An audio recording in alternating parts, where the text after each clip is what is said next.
Hello everyone, be a learner my channel. इसमें आप सबका स्वागत है। आज मैं आप सबके साथ ईवीएस पेडागोजी जो सीटेट से रिलेटेड है वो शेयर कर रही हूँ। आई होप आप सबको पसंद आएंगी।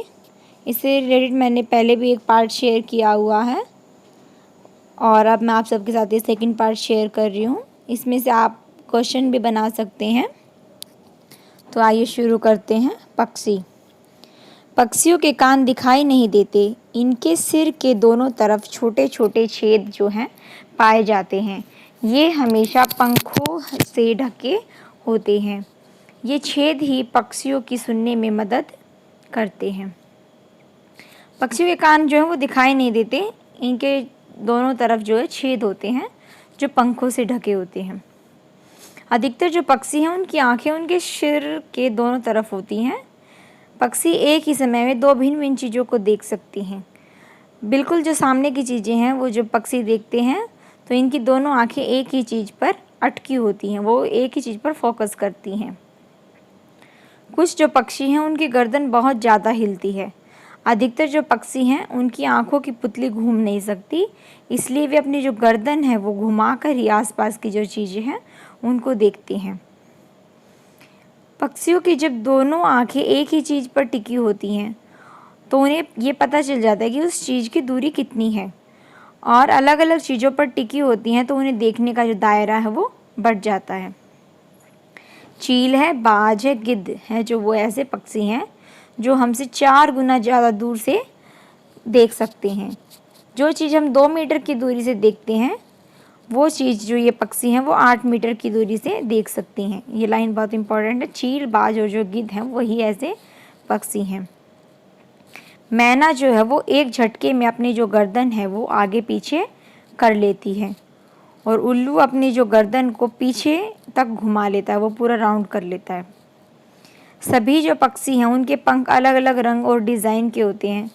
पक्षी जो अपने पंख हैं वो उनकी मदद से उड़ते हैं, यहाँ तक कि पंख हैं जो उसकी वजह से उनका जो शरीर है वो गर्म रहता है, और जब उनके पंख पुराने हो जाते हैं तो वे झड़ जाते हैं और नए जो पंख हैं वो आ जाते हैं।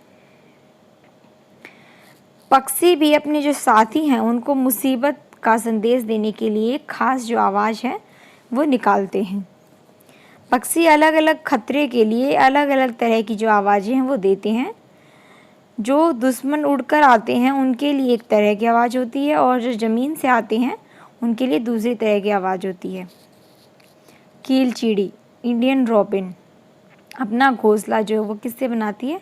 घास से। घोंसले के ऊपर वह पौधे की नाजुक टहनी, जड़ें, ऊन है, बाल है, रुई है, बिछे होते हैं। कलचीड़ी का जो बच्चा है वो घोंसले में अपनी चोंच फाड़ कर बैठा होता है। उसकी चोंच जो है वो अंदर से किस कलर की होती है? लाल कलर की, और बच्चे के खुले मुंह में कुछ कुछ कीड़े जो वह कीलचीड़ी डालती रहती है। इंडियन रॉबिन, अगर क्वेश्चन आए इंडियन रॉबिन है जो वो कौन है, तो वो है कीलचीड़ी, जो अपना घोंसला जो है वो घास से बनाती है। कौवा जो है वो अपना घोंसला बनाने के लिए लोहे के तार और जो लकड़ी की जो शाखा है उसका प्रयोग करता है। और कौवा एक ऐसा पक्षी है जो पेड़ की सबसे ऊंची जो डाल है, बिल्कुल जो चोटी पर होती है, उस पर अपना घोंसला बनाता है। और जो कोयल के बारे में बात करेंगे, कोयल कभी भी अपना घोंसला नहीं बनाती। वह अंडे देने के लिए कोए के जो घोंसले है उसका प्रयोग करती है, और अंडों के साथ कोयल के जो अंडे हैं वो कौवा उन्हें भी सेता है।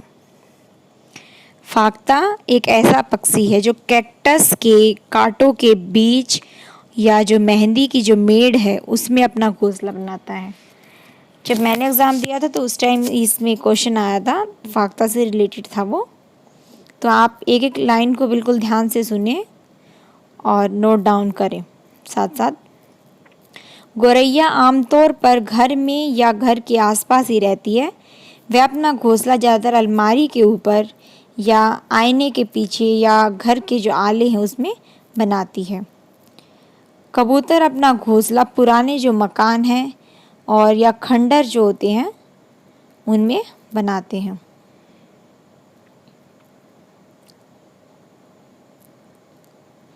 बसंत गोरी गर्मियों में टुक टुक की आवाज़ करती है।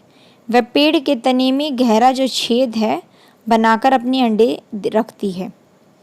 दर्जन चिड़िया अपना घोंसला नुकीली चीज जो है चोंच से पत्तों को सील कर बनाती है और उसके बीच में बनी थैली में अंडे देती है। शक्करखोरा किसी छोटे पेड़ या जो झाड़ी है उसकी डाली पर अपना लटकता हुआ घोंसला बनाते हैं। शक्करखोरा जो लटकता हुआ घोंसला बनाते हैं और ये अपना घोंसला बाल से, बारीक घास से, पत्ती टहनियाँ, सूखे पत्ते, रुई, पेड़ की छाल के टुकड़े, कपड़ों के जो चीथड़े हैं, जो टुकड़े होते हैं, उनसे बनाते हैं। इसके अलावा ये अपने घोंसले में मकड़ी के जो जाल हैं उनका भी इस्तेमाल करते हैं। सभी नर वीवर जो पक्षी हैं अपने घोंसले बनाते हैं। मादा वीवर सभी जो घोंसले हैं उनकी देखरेख करती है और उन घोंसलों में से जो घोंसला उसे सबसे अच्छा लगता है वह उसी में अंडे देती है। इसमें जो नर जो वीवर पक्षी हैं वही घोंसले बनाते हैं। वीवर के बारे में बात हो रही है कि जो मादा वीवर है वो जो उसे सबसे अच्छा घोंसला लगता है उसमें अपने अंडे देती है। कोए, गिलहरी, बिल्ली और चूहे पक्षियों के दुश्मन हैं, जो पक्षियों के जो अंडे हैं वो चुराते हैं और कई बार उनके जो घोंसले हैं वो तोड़ भी देते हैं। घोंसले के बहुत ज़्यादा पास नहीं जाना चाहिए और उन्हें जो छूना है वो भी नहीं चाहिए, क्योंकि अगर हमने उन्हें गलती से छू लिया तो पक्षी उस घोंसले में फिर दोबारा से नहीं आते। पक्षी अपने जो घोंसले हैं उसका इस्तेमाल अंडे देने के लिए करते हैं। अंडों में से बच्चे निकल आते हैं तब वे उस घोंसले को छोड़कर कहीं और उड़ जाते हैं। छिपकली, गोरैया, कछुआ, सांप ये सभी जो है अंडे देते हैं। यदि हम मछली को पहले से उबले लेकिन कमरे का जो तापमान है उस पर ठंडे किए गए भरे पानी में रखते हैं तो मछली मर जाती है, क्योंकि मछली घर का जो पानी है वो खनिज जो रहित है वो हो जाता है। पानी को उबालने से उसका जो खनिज जो तत्व है वो खत्म हो जाता है।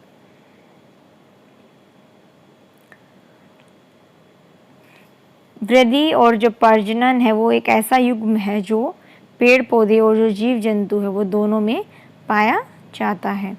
ग्रोथ भी होती है और प्रजनन भी होता है। अब पौधे के बारे में बात करेंगे। पौधे हमारे जीवन का महत्वपूर्ण हिस्सा है। पौधे हमें सांस लेने के लिए ऑक्सीजन प्रदान करते हैं, कार्बन डाइऑक्साइड ग्रहण करते हैं। ऑक्सीजन जो है वो हमें पौधे देते हैं, इसलिए हमें ज़्यादा से ज़्यादा पेड़ उगाने चाहिए। भोजन के रूप में भी जो पौधे हैं उनका इस्तेमाल किया जाता है। पौधों से प्राप्त जो है फल, फूल और जो लकड़ी है वो हमारे जीवन में बहुत ज़्यादा उपयोगी हैं। यहाँ तक कि बहुत सारे जो जानवर हैं वो भी पौधों पर निर्भर होते हैं और जो वातावरण को दूषित होने से जो बचाते हैं वो पेड़ पौधे ही हैं।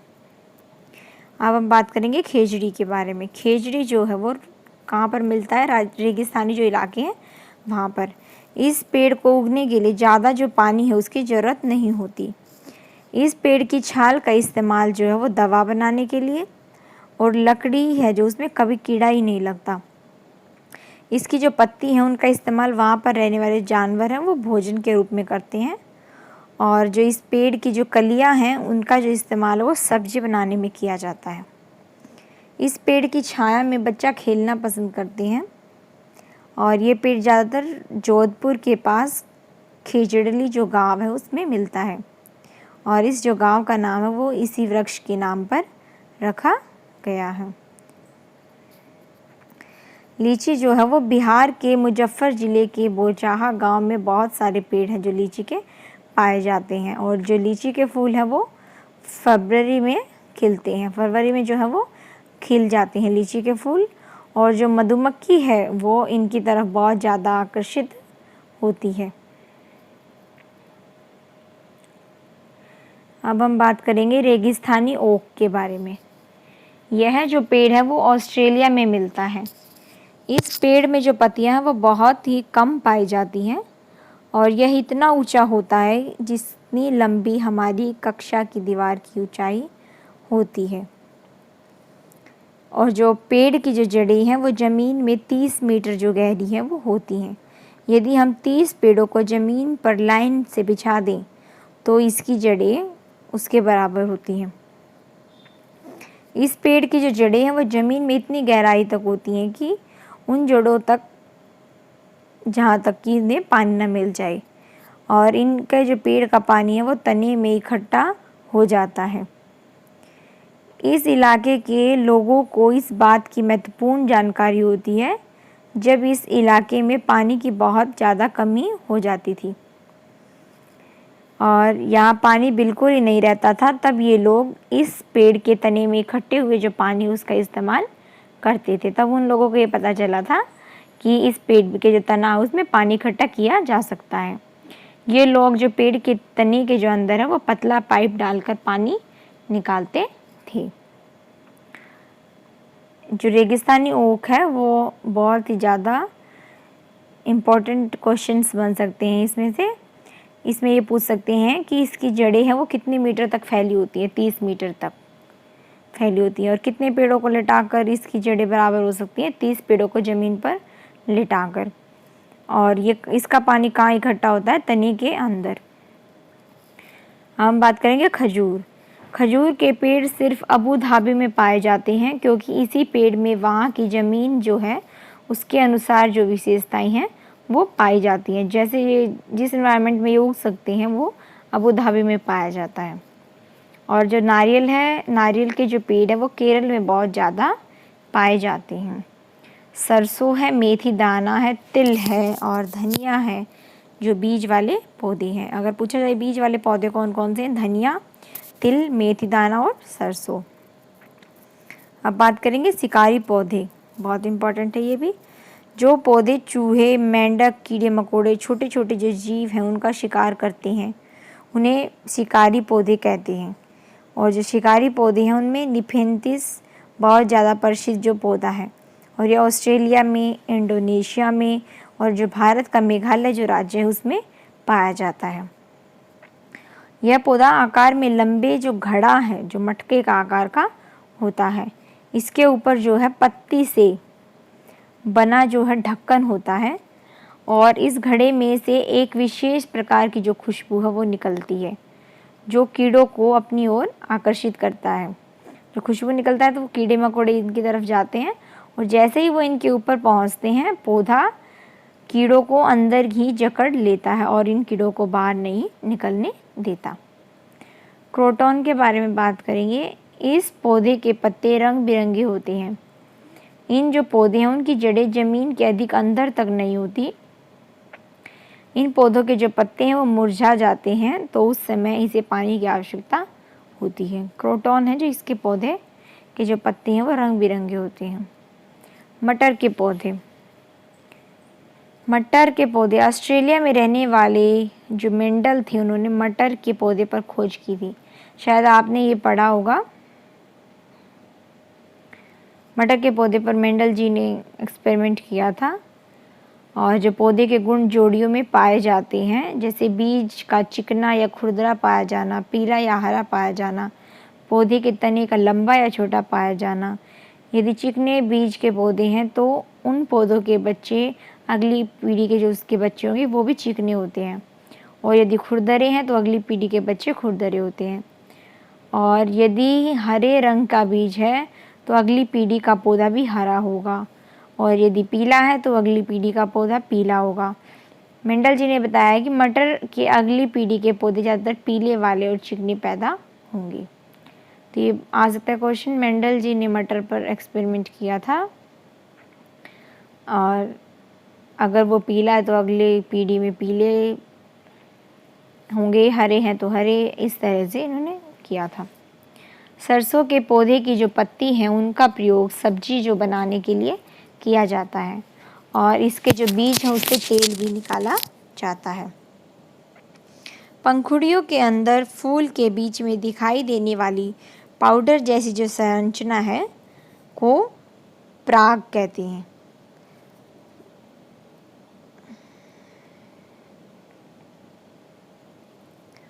सब्जी।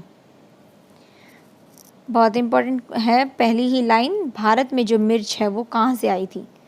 पुर्तगाल देश के व्यापारी जो हैं दक्षिण अमेरिका से लेकर आए थे। और भिंडी और कॉफ़ी जो है वो हमारे देश में कहाँ से आई थी? भारत में अफ्रीका से आई थी। और गोभी जो है वो और मटर जो है वो यूरोप से आई थी। सोयाबीन चीन से अमेरिका लाई गई और फिर वहाँ से हमारे देश में आई थी। ये जो लाइंस मैं आपके साथ शेयर कर रही हूँ बहुत ज़्यादा इम्पॉर्टेंट है, इससे रिलेटेड ये क्वेश्चन ज़रूर आपके पेपर में आएगा। गोभी मटर कहाँ से आए थे, भिंडी और कॉफ़ी कहाँ से आए थे, और जो मिर्ची है वो कहाँ से आई थी। बैंगन है, मूली है, सेम है, करेला, संतरा है, जो बेर है, पालक है, परवल है, ये सभी जो हमारे देश में ही पैदा हुई थी। अब हम बात करेंगे फसल जो है झूम की खेती। झूम की खेती मिजोरम में की जाती है। इस खेती में एक फसल को काटने के बाद ज़मीन को जो साल है उसके लिए खाली रखा जाता है, और जो खाली जो ज़मीन है उसमें बाँस या जंगल उगता है, उसे उखाड़ा नहीं जाता बल्कि गिराकर जला दिया जाता है। इस राख का प्रयोग ज़मीन में खाद के रूप में किया जाता है। ज़मीन को इस तरह जलाया जाता है कि जो आसपास के जो पेड़ हैं और जो जंगल है वो ना जले। और जब इस ज़मीन में खेती की जाती है तो इसको जोतते नहीं बल्कि जो मिट्टी उसको हल्का सा हिलाते हैं और बीजों का बिखराव कर देते हैं। एक ही खेत में कई प्रकार के जो बीज हैं बोए जाते हैं, जैसे मकई, सब्जियां हैं, मिर्च है और जो चावल है। झूम की खेती जो मिजोरम में की जाती है, कुछ टाइम के लिए खाली छोड़ दिया जाता है ताकि उसमें जो उर्वरक है वो फिर से पैदा हो जाए। फसल के समय जो अनचाही घास और पौधे उग जाते हैं उखाड़ा बिल्कुल भी नहीं जाता बल्कि ज़मीन में ही गिरा दिया जाता है ताकि वो मिट्टी में मिल जाए और उपजाऊ जो है वो बन जाए। और यहाँ जो मुख्य जो फसल है वो चावल की है। चावल यहाँ पर ज़्यादा उगाए जाते हैं मिजोरम में। और इस खेती को करने के लिए मिजोरम में जो लॉटरी है वो निकलती है कि कौन सा परिवार कितनी ज़मीन जो है उस पर खेती करेगा। जब लोगों को बारी बारी से खेती करने का मौका दिया जाता है तो यहाँ पर ज़मीन टीन में बोई जाती है। जैसे एक टीन बीज कितनी ज़मीन में बोया जाता है उसे एक टीन ज़मीन कहा जाता है। ये बहुत इम्पोर्टेंट है। एक टीन बीज जितनी ज़मीन में बोया जाता है उसे एक टीन ज़मीन कहा जाता है। खरपतवार फसल के साथ उगने वाले जो अनचाहे जो पौधे होते हैं जिनकी कोई ज़रूरत नहीं होती, जैसे अगर आपने और उसके अलावा जो पेड़ उग जाते हैं उनको अनचाहा कहा जाता है, वो खरपतवार होते हैं। वो अपने आप ही उग जाते हैं और जो फसल है हमारी उसको भी ख़राब कर देते हैं। और ये जो सारा हम उसको जो खाद डालते हैं पानी है वो खुद ही ले लेते हैं, इसलिए इन्हें जो फसल से बाहर निकालना बहुत ज़रूरी होता है। यदि हम खेत में बार बार एक ही फसल उगाएंगे तो अधिक से अधिक जो कीटनाशक हैं और जो उर्वरक हैं हमें उनका उपयोग करना पड़ता है, और ऐसा करने से जो हमारी जो मृदा है वो बंजर हो जाती है और उसमें ज़्यादा पैदावार नहीं हो पाता जो हम उगाते हैं। दानों को भूसे से अलग करने की जो विधि है उसको निष्पावन कहते हैं। बहुत इंपॉर्टेंट लाइन, निष्पावन जो है वो दाना है उसको भूसे से जब हम अलग करते हैं तो उसको निष्पावन कहते हैं। आई होप आप सबको ये पेडागोजी बहुत ज़्यादा अच्छी लगी होगी और ये आपकी बहुत ज़्यादा हेल्प भी करेगी सीटेट में। तो ये वीडियो को लाइक करना बिल्कुल भी ना भूलें और चैनल को सब्सक्राइब भी करें। Thank you.